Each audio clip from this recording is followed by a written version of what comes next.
नमस्कार विद्यार्थी मित्रांनो, मी प्राध्यापक गोरे एस पी. आज आपण इयत्ता 11वी विषय भूगोल मधील प्रकरण क्रमांक 2 विदारण आणि विस्तृत झीज याला अनुसरून माहिती पाहणार आहोत. विद्यार्थ्यांनो, या अगोदरच्या व्हिडिओमध्ये आपण विदारण म्हणजे काय, तसंच विदारणाचे 2 प्रकार, त्यातील पहिला कायिक विदारण व दुसरा रासायनिक विदारण, हे 2 प्रकार आपण पाहिलेले आहेत. विद्यार्थ्यांनो, आज आपण विदारणाचा तिसरा प्रकार जैविक विदारण याला अनुसरून माहिती पाहणार आहोत. विद्यार्थ्यांनो, सर्वप्रथम आपण जैविक विदारण म्हणजे काय ते समजावून घेऊ. वनस्पती व प्राण्यांच्या क्रियांच्या परिणामामुळे खडकांचे विलगीकरण होते, त्यास जैविक विदारण असे म्हणतात. विद्यार्थ्यांनो, वनस्पती व प्राणी हे वेगवेगळ्या प्रकारच्या क्रिया ज्या आहेत भूपृष्ठावर करत असतात आणि त्यामुळे खडकांचे विलगीकरण किंवा विखंडनाची प्रक्रिया होत असते, त्यास जैविक विदारण म्हणून ओळखले जाते. विद्यार्थ्यांनो, वृक्ष आणि इतर वनस्पतींची मुळे ही खडकाची झीज घडवून आणतात. मृदेमधील वृक्षांची मुळे खोलवर जाऊन ती आकाराने मोठी होतात. काही वनस्पतींची मुळे खडकांच्या फटीमधून वाढतात. त्यामुळे खडकामधील ज्या काही फटी आहेत त्यावर दाब निर्माण होऊन त्या फटी अधिक अरुंद बनतात व खडकाच्या विखंडनाची व विलगीकरणाची प्रक्रिया घडून येते. या ठिकाणी स्क्रीनवर तुम्हाला ही जैविक विदारणाची प्रक्रियेची आकृती जी आहे 2.9 या ठिकाणी दर्शवलेली आहे. यामध्ये खडकातील ज्या काही फटी आहेत त्यामध्ये वृक्षांची मुळे जाऊन ती मुळे मोठी होऊन या ठिकाणी खडकाच्या ज्या भेगा आहेत ह्या अधिक अरुंद बनतात व या ठिकाणी विखंडनाची प्रक्रिया किंवा विलगीकरणाची प्रक्रिया जी आहे ही त्यामुळे घडून येते. विद्यार्थ्यांनो, वृक्षाची मुळे जसे जैविक विदारणाची प्रक्रिया घडून आणतात, तसंच या ठिकाणी सूक्ष्म शैवाल, हरिता, दगडफूल यासारख्या ज्या वनस्पती आहेत आणि जीवाणू, सूक्ष्मजीव हे खडकांच्या पृष्ठभागावर वाढतात व ते वेगवेगळ्या रसायनांची निर्मिती करतात की ज्यामध्ये खडकाच्या वरचा पृष्ठभाग जो आहे तो भंग होण्याची क्षमता असते. त्यामुळे खडकाचे रासायनिक आणि कायिकरित्या विदारण घडून येते.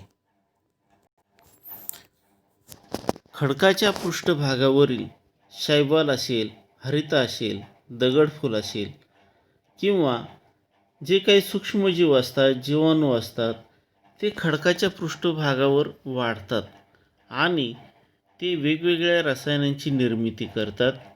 त्यामुळे या ठिकाणी त्याचा परिणाम खडकाचा वरचा जो पृष्ठभाग आहे तो विभंग होण्याची या ठिकाणी त्यामुळे शक्यता निर्माण होते, तो भंग पावतो आणि त्यामुळे खडकाची रासायनिक त्याचप्रमाणे कायिकरित्या या ठिकाणी विदारणाची किंवा विखंडनाची प्रक्रिया जी आहे ही घडून येते. विद्यार्थ्यांनो, ज्याप्रमाणे या ठिकाणी वनस्पती किंवा सूक्ष्मजीव, शैवाल, हरिता हे खडकांचे विदारण घडून आणतात, त्याचप्रमाणे मानवनिर्मित विदारण देखील या ठिकाणी मोठ्या प्रमाणात घडून येत असते. मानव हा जैविक कारक असून मानवामुळे नैसर्गिक विदारणाची गती ही मोठ्या प्रमाणात वाढते. विद्यार्थ्यांनो, मानव यांत्रिक उपकरणाच्या सहाय्याने अतिशय कमी वेळेत मोठ्या प्रमाणात विदारण घडून आणतो. उदाहरणार्थ पहा, आपल्या अवतीभोवती हे उदाहरण आपल्याला नेहमी पाहावयास मिळते. खनिजांचे उत्खनन करण्यासाठी, रस्ते बनवण्यासाठी, धरणे बांधण्यासाठी व इतर कार्यासाठी मानव पृष्ठभागाचे विदारण किंवा विखंडन मोठ्या प्रमाणात या ठिकाणी यंत्राच्या साहाय्यानं करत असतो. विद्यार्थ्यांनो, बऱ्याचदा या ठिकाणी खाणीमध्ये किंवा डोंगराळ प्रदेशात सुरुंग लावले जातात. विद्यार्थ्यांनो, निसर्गतः या ठिकाणी विदारणाची प्रक्रिया होण्यासाठी ज्या ठिकाणी हजारो ते अब्जावधी वर्षाचा कालावधी लागला असता, परंतु मानवाने वापरलेलं हे जे काही तंत्र आहे किंवा यंत्र आहे, त्यामुळे ही प्रक्रिया जी आहे विदारणाची, ही अतिशय कमी कालावधीमध्ये किंवा काही महिन्यामध्ये या ठिकाणी घडून येते आणि मोठ्या प्रमाणात या ठिकाणी मानवाकडून विदारणाची प्रक्रिया जी आहे ही घडते. विद्यार्थ्यांनो, निसर्गात खडक हा वेगवेगळ्या भौगोलिक किंवा भौतिक परिस्थितीला आपल्याला वेगवेगळ्या प्रमाणात प्रतिसाद देत असलेला दिसून येतो. यामध्ये तापमान आणि पर्जन्य यांचे भिन्न प्रमाण, या प्रमाणाचा कायिक व रासायनिक विदारणावर परिणाम आपल्याला झालेला दिसतो आणि हा परिणाम आपल्याला उच्च तापमानात कायिक विदारणाची प्रक्रिया जी आहे ही प्रभावी असल्याचे या ठिकाणी दर्शवते, तर आर्द्र हवामानामध्ये रासायनिक विदारणाची प्रक्रिया जी आहे ही प्रभावी असल्याचे या ठिकाणी दर्शवते. विद्यार्थ्यांनो, स्क्रीनवर या ठिकाणी तुम्हाला कायिक विदारणाचा दर याला अनुसरून या ठिकाणी चार्ट दाखवलेला आहे. यामध्ये पहिला जो कॉलम आहे, एकूण 4 कॉलम दाखवलेले आहेत. यामध्ये पहिल्या कॉलममध्ये उच्च तापमान, मध्यम तापमान व कमी तापमान दर्शवलेलं आहे. तसंच दुसऱ्या कॉलममध्ये सर्वाधिक पर्जन्य असेल किंवा मध्यम पर्जन्य असेल किंवा चौथा कॉलम कमी पर्जन्य असेल, तर या ठिकाणी कायिक विदारणाचा दर कसा राहील हे या ठिकाणी दर्शवलेलं आहे. यामध्ये तापमान उच्च असेल व सर्वाधिक पर्जन्य असेल तर या ठिकाणी विदारणाचा दर कमी राहील. तापमान उच्च असेल व मध्यम पर्जन्य असेल तर कायिक विदारणाचा दर मध्यम राहील. त्याचप्रमाणे उच्च तापमान असेल व कमी पर्जन्य असेल तर कायिक विदारणाचा दर हा तीव्र राहील. त्यानंतर मध्यम तापमान जर असेल आणि सर्वाधिक पर्जन्य असेल तर या ठिकाणी विदारणाचा दर कमी राहील. त्यानंतर मध्यम तापमान असेल व मध्यम पर्जन्य असेल तर कायिक विदारणाचा दर हा मध्यम राहील. त्यानंतर मध्यम तापमान असेल व कमी पर्जन्य असेल तर कायिक विदारणाचा दर हा आपल्याला मध्यम राहिलेला या ठिकाणी दिसेल. शेवटचा या ठिकाणी कमी तापमान असेल व सर्वाधिक पर्जन्य असेल तर कायिक विदारणाचा दर हा मध्यम असेल. कमी तापमान असेल व मध्यम पर्जन्य असेल तर कायिक विदारणाचा दर हा मध्यम असलेला दिसेल. तसंच कमी तापमान असेल व कमी पर्जन्य असेल तर कायिक विदारणाचा दर हा तीव्र आपल्याला असल्याचं या ठिकाणी सांगता येईल. तर अशा रीतीनं या ठिकाणी वेगवेगळ्या पर्जन्याच्या प्रमाणाला अनुसरून व वेगवेगळ्या तापमानाच्या प्रमाणाला अनुसरून या ठिकाणी कायिक विदारणाचा दर जो आहे हा आपल्याला भिन्न राहिलेला या ठिकाणी सांगता येईल. विद्यार्थ्यांनो, त्यानंतर रासायनिक विदारणाचा दर जो आहे हा देखील आपल्याला वेगवेगळ्या तापमानावर व वेगवेगळ्या पर्जन्यमानावर विदारणाचा दर हा भिन्न राहिलेला या ठिकाणी दिसून येतो. यामध्ये पहा, पहिल्या चार्टमध्ये उच्च तापमान, मध्यम तापमान व कमी तापमान दर्शवलेलं आहे. तर आडव्या कॉलममध्ये सर्वाधिक पर्जन्य, मध्यम पर्जन्य व कमी पर्जन्य हे दर्शवलेले आहे. याला अनुसरून रासायनिक विदारणाचा दर जो आहे हा स्पष्ट केलेला आहे. उच्च तापमान असेल व सर्वाधिक पर्जन्य असेल तर रासायनिक विदारणाचा दर हा तीव्र असतो. तसंच उच्च तापमान असेल व मध्यम पर्जन्य असेल तर रासायनिक विदारण हे मध्यम प्रमाणात असेल, तसंच उच्च तापमान असेल व कमी पर्जन्य असेल तर रासायनिक वितरणाचा दर हा देखील कमी राहिल्याचं आपल्याला या ठिकाणी सांगता येईल. विद्यार्थ्यांनो, त्यानंतर मध्यम तापमान स्थितीला अनुसरून मध्यम तापमान असेल व सर्वाधिक पर्जन्य असेल तर रासायनिक वितरणाचा दर हा तीव्र असेल. मध्यम तापमान असेल व मध्यम पर्जन्यमान असेल तर रासायनिक वितरणाचा दर हा देखील मध्यम असेल. विद्यार्थ्यांनो, त्यानंतर मध्यम तापमान असेल व कमी पर्जन्य असेल तर रासायनिक वितरणाचा दर हा देखील खूप कमी आपल्याला राहिल्याचं या ठिकाणी सांगता येईल.